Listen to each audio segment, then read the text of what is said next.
ህፃናት መብታቸውን አውቀው ወላጆችም የልጆቻቸውን በአግባቡ ማሳደግና መብታቸውን ማስከበር እንዳለባቸው ለማሳወቅ ነው። ሌላው ሁለተኛው የምናከብረው ዓለም አቀፍ የአካል ጉዳተኞች ቀን ነው።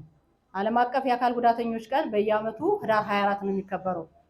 ህዳር 24 ይከበራል። በዚህ ዓመትም ጉዳተኛን የሚያካትት ማህበረሰብ መገንባት ለተሻለ ማህበራዊ እድገት በሚል በዓለም ለ34ኛ ጊዜ በኢትዮጵያ ደግሞ ለ33ኛ ጊዜ ይከበራል።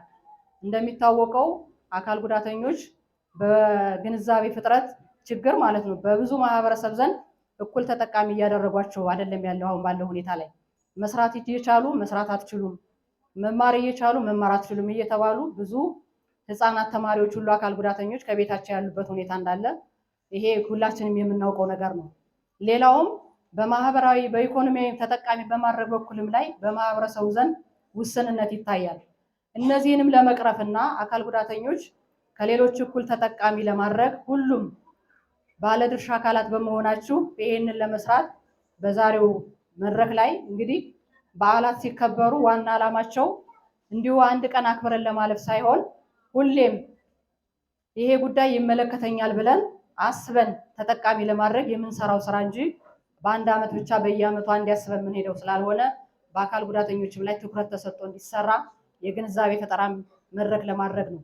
ይሄንን ብለን እንግዲህ እንደ ወረዳችንም አካል ጉዳተኛ ጋር የሚሰራ የሲዲዲ ፕሮጀክት አለ። በዚህ ላይ ብዙ የግንዛቤ ፈጠራና የተለያዩ የአካል ድጋፍ መሳሪያዎችን ድጋፍ እየተደረገ እየተሰራ ያለበት ሁኔታ ነው ያለ።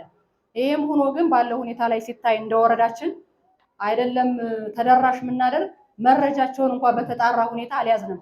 የአካል ጉዳተኛ መረጃ በተጣራ አልያዝንም። እንግዲህ አካል ጉዳተኝነት ዛሬ ብቻ የምንለው ሳይሆን ሁላችንም ይዘነው የምንጓዝ ነው።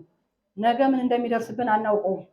ትላንትና ሙሉ አካል ነኝ ብሎ ሲል የነበረው በሆነ አጋጣሚ የሆነ አካሉ ሲጎድል አካል ጉዳተኛ የሚባልበት ነገር ሲኖር ይሄ ለሁላችንም ነገ የሚደርስና ለሁላችንም የሚሆን ስለሆነ ሁላችንም ባለቤቱን መስራት የሚጠበቅብን ይሆናል እና ለዚህም ትልቁን ስራ መስራት የመጀመሪያው መረጃ መያዝ ነውና በመረጃም እንኳን በደረጃ ክፍተት ያለብን እንደሆነ እኛ እንደ ወረዳ የምንወስደው ነው። በተደጋጋሚ እንግዲህ ያሉ ችግሮችም መረጃ ለመሰብሰብ ስለማይመችን ሁላችንም ለአካል ጉዳተኛ በምንሄድበት አጋጣሚ ሁሉ ድጋፍ ማድረግ ትብብር ማድረግ የሚጠበቅብን በመሆኑ ሁላችንም ይሄን ይዘን እንድንሰራ ግንዛቤ የምንፈጥርበት መድረክ ነው።